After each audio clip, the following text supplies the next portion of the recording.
Halo, Assalamualaikum warahmatullahi wabarakatuh. Perkenalkan, nama saya Alfa Istiqomah Qur'aniyah. Saya berasal dari Prodi Pendidikan Bahasa Indonesia. Kali ini saya akan berwawancara dengan Ibu Alfira Maulida SPD. Kali ini tema wawancara saya mengenai pembelajaran. Selamat menyaksikan. Selamat siang Ibu, perkenalkan nama saya Alfa Istiqomah Qur'aniyah. Saya dari Prodi Pendidikan Bahasa Indonesia. Kali ini saya minta izin meminta waktunya Ibu sebentar untuk melakukan wawancara mengenai pembelajaran. Oke, Mbak. Oke. Baik Ibu, untuk pertanyaan yang pertama, bagaimana Ibu bisa menyesuaikan metode pengajaran agar sesuai dengan kebutuhan berbagai tipe siswa? Oke, Mbak. Jadi gini, biasanya saya masuk di kelas itu pertama saya harus tahu karakternya siswa. Jadi bagaimana karakternya siswa itu, terus gaya belajar siswa seperti apa. Jadi saya melakukan pendekatan seperti itu. Jadi ada kan kita di kelas biasanya ada yang suka visual. Jadi saya lebih mengutamakan ketika melihat gambar gitu. Sementara ada yang suka dengan audio visual, biasanya saya suka ajak mereka diskusi, tanya jawab seperti itu. Baik Ibu, untuk pertanyaan yang kedua, apa tantangan terbesar yang Ibu alami saat mengajar dan bagaimana Ibu mengatasinya? Oke, tantangan terbesar yang ada di kelas saat saya mengajar itu terutama terletak pada kemampuan siswa. Masing-masing siswa memiliki kemampuan yang berbeda, kemudian minat dan bakat siswa juga berbeda. Jadi cara mengatasinya saya biasanya lihat dulu anaknya. Jadi dipilih dulu Mbak. Jadi ketika anak itu lebih suka dengan gaya belajar menggunakan gambar, berarti saya harus memberikan contoh gambar-gambar. Kalau dia memang mudah jenuh biasanya, jadi saya kasih speaking seperti itu. Dan di dalam kelas juga saya lebih fokus untuk berpusat sama siswa tersebut. Kemudian yang nomor 3 Ibu, bagaimana cara Ibu memotivasi siswa yang kurang antusias dalam belajar? Oke, biasanya saya cari tahu penyebabnya Mbak ya. Jadi siswa itu kurang motivasi belajar itu karena apa? Mungkin ada yang karena memang pelajarannya itu sulit, atau yang kedua karena faktor lingkungan atau pergaulan seperti itu. Biasanya kalau di pelajaran saya lebih suka memberikan ujian-ujian kecil terhadap apa yang mereka kerjakan saat itu juga. Kemudian saya biasanya ngasih challenge kepada mereka.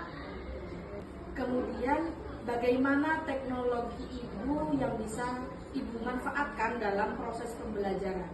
Oke, biasanya saya menggunakan Canva, terus untuk bikin video pembelajaran atau LKPD yang menarik, kemudian untuk penugasan atau asesmen saya menggunakan Google Classroom. Jadi itu semuanya bisa diakses oleh siswa tanpa ribet gitu Pak.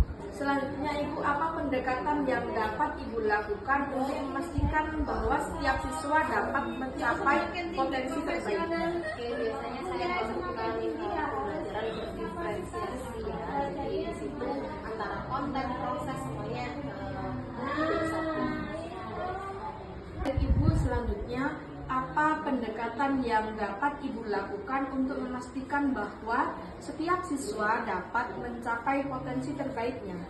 Oke, saya menerapkan prinsip diferensiasi ya Mbak, diferensiasi pembelajaran. Jadi di mana antara konten, proses, sama hasil itu berkesinambungan. Jadi itu lebih lebih dapat kesesuaian.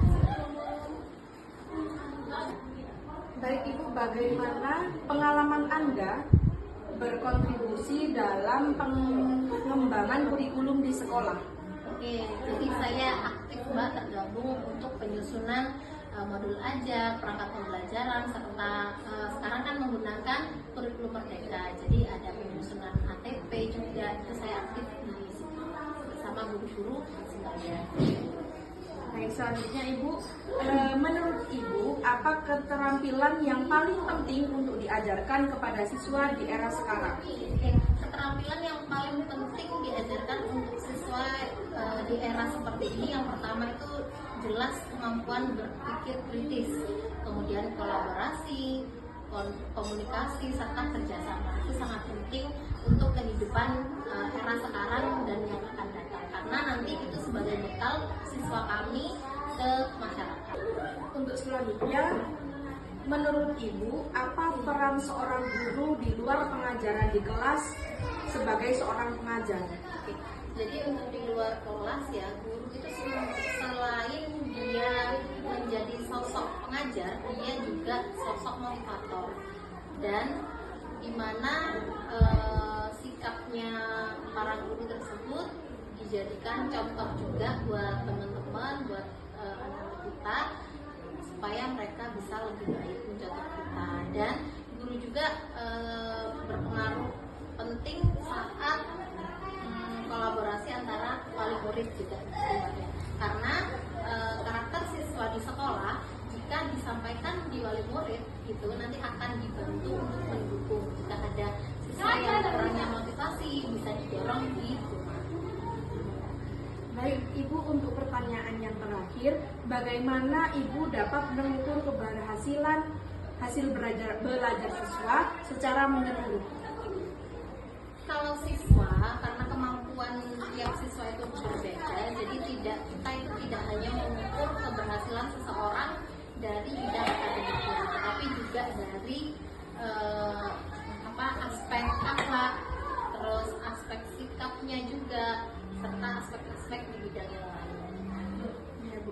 Terima kasih ya, Bu. Maaf sudah mengganggu waktunya. Terima kasih atas informasi yang Ibu sampaikan kepada saya dan pengalaman yang Ibu bagikan kepada saya. Semoga saya kelak ketika saya mengajar di kelas bisa memanfaatkan dari apa yang Ibu ajarkan kepada saya. Ya, Terima kasih ya, Ibu. Semoga bermanfaat ya, Mbak. Terima kasih, Bu.